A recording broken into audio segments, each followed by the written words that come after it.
आइए देखते हैं आज 19 अगस्त की खास खबरें। प्रधानमंत्री नरेंद्र मोदी करेंगे स्वच्छता सर्वेक्षण के नतीजों की घोषणा। मुख्यमंत्री योगी आदित्यनाथ ने कहा कि 72 घंटे में उद्योगों को दी जाएगी स्वीकृति। मध्य प्रदेश के मुख्यमंत्री शिवराज सिंह चौहान ने कहा कि अब सिर्फ मूल निवासियों को ही मिलेगी सरकारी नौकरी। अल्पसंख्यकों को पैरों पर खड़ा करेगी योगी सरकार। सुप्रीम कोर्ट ने कहा पीएम केयर्स फंड का पैसा ट्रांसफर नहीं होगा।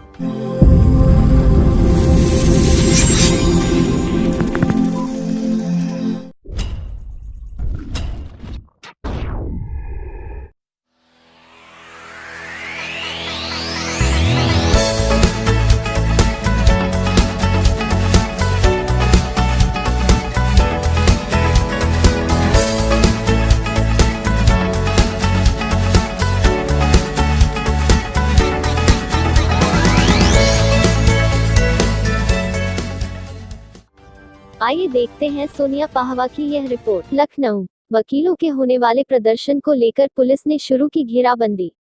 पुलिस ने सेंट्रल बार के पदाधिकारियों के घर पर जमाया डेरा। प्रदर्शन में शामिल तमाम वकीलों के घर पर पुलिस पहुंचकर रोकने का कर रही प्रयास। 12 बजे विधानसभा के सामने स्कूलों की फीस माफी को लेकर है बड़ा प्रदर्शन। सेंट्रल बार के वकीलों ने विधानसभा पर किया है घेराव का ऐलान। विधानसभा घेराव के ऐलान के साथ लखनऊ पुलिस के हाथ पैर फूले। रात भर मान मनोबल के बाद अब वकीलों के घरों पर पुलिस पहुंची। आइए देखते हैं निखिल मिश्रा और प्रथम सिंह की यह रिपोर्ट। लखनऊ, विधानसभा सत्र से पहले कोरोना टेस्ट शुरू। कैंप लगाकर हो रहा विधायकों का टेस्ट। गुरुवार से 3 दिन चलेगा विधानसभा सत्र। सत्र से पहले कई कर्मचारी पॉजिटिव मिले थे। विधानसभा के 20 कर्मचारी संक्रमित मिले थे।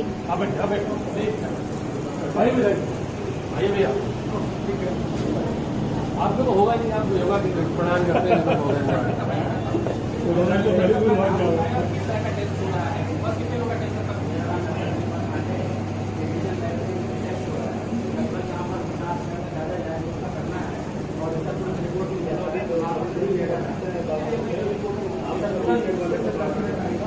आइए देखते हैं खान रईस अहमद की रिपोर्ट। लखनऊ, मुख्यमंत्री योगी आदित्यनाथ भाजपा विधायकों के साथ कर रहे हैं वर्चुअल बैठक। अपने आवास 5 कालिदास मार्ग पर कर रहे हैं बैठक। संगठन मंत्री सुनील बंसल, उप मुख्यमंत्री केशव प्रसाद मौर्य, शून्य वित्त मंत्री सुरेश खन्ना आदि बैठक में मौजूद। आइए देखते हैं बिस्मिल्ला खान की फैजाबाद अयोध्या से यह रिपोर्ट। अयोध्या में कोरोना महामारी की चपेट में आकर कई वरिष्ठ नेताओं, सरकारी कर्मचारियों, अधिकारियों और आमजन की मौत हो चुकी है। समाजवादी पार्टी के पिछड़ा वर्ग प्रकोष्ठ प्रदेश अध्यक्ष चौधरी लौटन राम निषाद कोरोना को लेकर एक गैर जिम्मेदाराना बयान दिया है। उन्होंने कहा है कोरोना एक सामान्य बीमारी है, यह आय नहीं से लाया गया है। मौजूदा सरकार पिछड़े वर्ग के विरोध को दबाने के लिए कोरोना का सहारा ले रही है। चौधरी लौटन नाम कहा है कि पहले भी सर्दी जुकाम का इलाज घरेलू नुस्खों से होता था। कोरोना लाइलाज नहीं है। एक साजिश के तहत कोरोना को लेकर लोगों में भय पैदा कर दिया गया है। कोरोना आया नहीं है, इसे साजिश के तहत लाया गया है। पिछड़े और दलित वर्ग के आंदोलन को दबाने के लिए भाजपा की ओर से कोरोना को लाया गया है। कोरोना से उतने लोग नहीं मरे हैं जितने की भूख, प्यास और दुर्घटना से मरे हैं।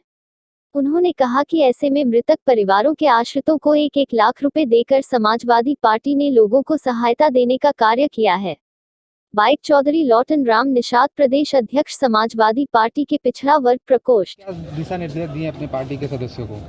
मैं समाजवादी पार्टी पिछड़ा वर्ग प्रकोष्ठ उत्तर प्रदेश का प्रदेश अध्यक्ष हूँ। मेरा आने का यहाँ पर मकसद रहा है कि समाजवादी पार्टी जिला पिछड़ा वर्ग प्रकोष्ठ की जिला इकाई की अध्यक्ष की जिम्मेदारी मैं त्रिभुवन प्रजापति को दिया हूँ और त्रिभुवन प्रजापति जी ने अपने जिला कमेटी का विधानसभा अध्यक्ष और ब्लॉक अध्यक्षों का नाम नामित कर दिए हैं। मैं उन्हीं को मनोनयन पत्र वितरण करने के लिए यहाँ पर आया हूँ और मेरे आने का एक और मकसद है कि भारतीय जनता पार्टी के लोगों ने छल कपट करके, झूठ फरेब करके और हमारे पिछड़े वर्ग के लोगों को यादव के खिलाफ भड़का करके नफरत की भावना पैदा कर दिया था। मैं लोहार, क्वार, सुनार, तेली, तमुली, बरई, बारी हो, मल्लाह हो, केवट हो, काछी हो, कुर्मी हो, पाल, गडेरिया, धनगर समाज, लोधी समाज के लोग हों, मैं उन्हें समझाने के लिए चला हूँ कि अगर पिछड़े बटे रहे तो अधिकारों से वंचित रहेंगे, क्योंकि भारतीय जनता पार्टी के द्वारा जो षड्यंत्र किया जा रहा है उससे लोकतंत्र और संविधान पर खतरा मंडरा रहा है और मोदी सरकार एन केन प्रकारेण कहीं न्यायपालिका की आड़ में, कहीं सरकार के दाव पेच से जो पिछड़े वर्ग का, दलित वर्ग का आरक्षण है उसे खत्म करने का षड्यंत्र कर रही है। अगर पिछड़े दलित समाज के लोग भाजपा के षड्यंत्र से सजग नहीं हुए, 2022 में एकजुट होकर के अखिलेश यादव जी के नेतृत्व में सपा की सरकार नहीं बनाए, तो जो हमारे बाप दादा की स्थिति 1970 से पहले थी कि हमारे लोग अधिकारों से वंचित थे, सम्मान से वंचित थे, पुनः उसी स्थिति में ले जाने का षड्यंत्र आरएसएस और भारतीय जनता पार्टी के द्वारा किया जा रहा है।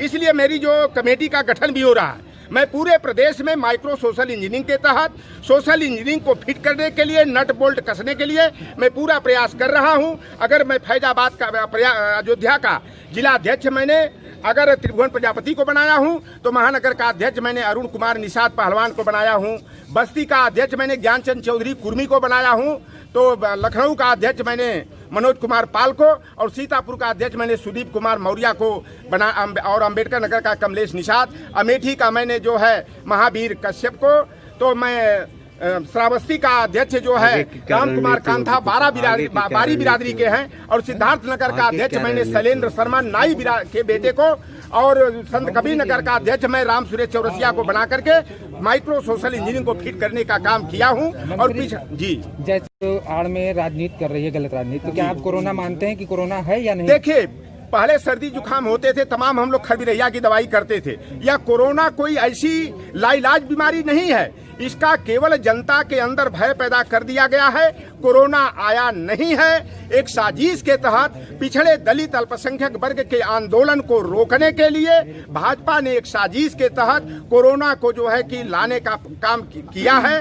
कोरोना से जितने लोग नहीं मरे हैं, लोग एकाएक मोदी जी जब 25 मार्च को यह कहते हैं कि सुबह 7 बजे से पूर्ण लॉकडाउन हो जाएगा, इतने दिन के 15 दिन के लिए, 1 महीना दिन के लिए, अगर वह 1 हफ्ता पहले, 15 दिन पहले अगर वह कह देते कि देखिए लॉकडाउन होने वाला है, सभी लोग सुरक्षित अपने घरों को चल जाए, तो लोग सूरत से, बड़ौदा से, अहमदाबाद से, बंबई से, नागपुर से, पटियाला से, चंडीगढ़ और गुड़गांव से लोग पैदल और साइकिल से चले। जितने लोग कोरोना से नहीं मरे उतने बेचारे भूखे प्यासे मर गए, एक्सीडेंट में मरे। और हमारे समाजवादी पार्टी के राष्ट्रीय अध्यक्ष जी का विशाल हृदय देखिए कि जितने श्रमिक मरे उनके आश्रित परिवार को 1-1 लाख रुपया दे करके हम लोगों ने उस परिवार की मदद करने का काम किया है।